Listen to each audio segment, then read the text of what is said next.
Orthodontist Dr. Carlos Medina is part of a perpetual stream of Guatemalans who have been and continue to educate themselves in Belize. A dual understanding of our history, as well as the record of events in his home country, gives him quite a unique perspective on the standing dispute between the adjoining Central American nations. From Medina's point of view, recent flare-up of tensions at the border points may very well be a red herring to divert attention from what is taking place politically in either of the two countries. Sometimes I ask myself if the problem is really that deep, or if the political structures just try to manipulate our minds so that they can have a free chance of solving their issues that they're not able to solve up to this point. And I'm talking about both countries. Guatemala has a lot of issues before this thing that is going on, and maybe it's just a way of distracting us. At present, Guatemala has been brought to a screeching halt as the government of Jimmy Morales has come under fire from campesinos or farmers who insist that electricity be nationalized. Among other demands is the need to bring an end to funding of big agribusinesses. Farmers are equally requesting that 15% of arable land be set aside for basic food production. Those issues, coupled with a demand for constitutional changes, particularly where it concerns the persecution of human rights leaders, are presumably more urgent. On the Belizean side, I suspect they might have a lot of things going on too, that they just want the people to be distracted by this thing. Local coverage of recent hostilities between Belize and Guatemala has been pretty extensive, and the issue is a mainstay in the daily newscast. With government working to arrive at a mutually agreeable set of guidelines to manage access to the Sarstoon, the world is taking notice.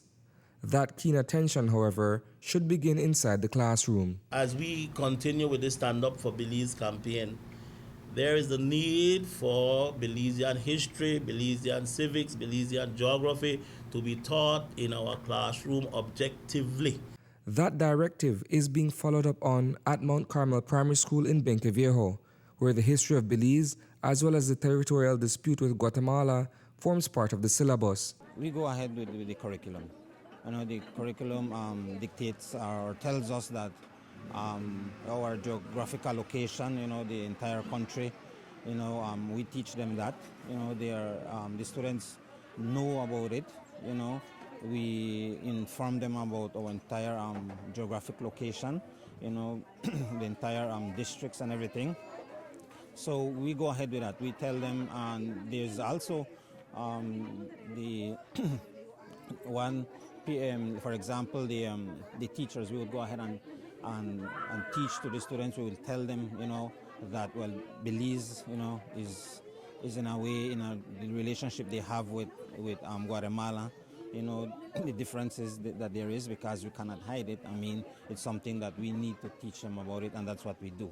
And it's that holistic approach to education that has helped Dr. Medina in formulating a position against the constant antagonism. I was thinking about the people I have common ideas with. A lot of people from Belize, of course a lot of people from Guatemala. I was considering the idea of gathering a group in between the two borders and just manifest against hatred, against prejudice, against all sorts of bad ideas that wouldn't create anything good, but instead are making things just worse, just being the other face of the tension. Instead of promoting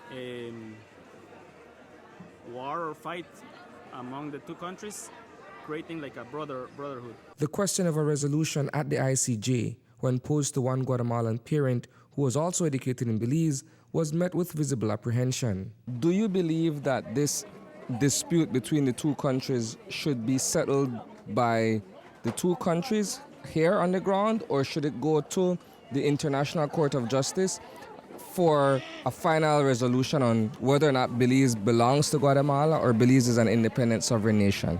I don't want to make any opinion about that. They have to discuss that. I don't know what to say. Reporting for News 5, I am Isani Cayetano.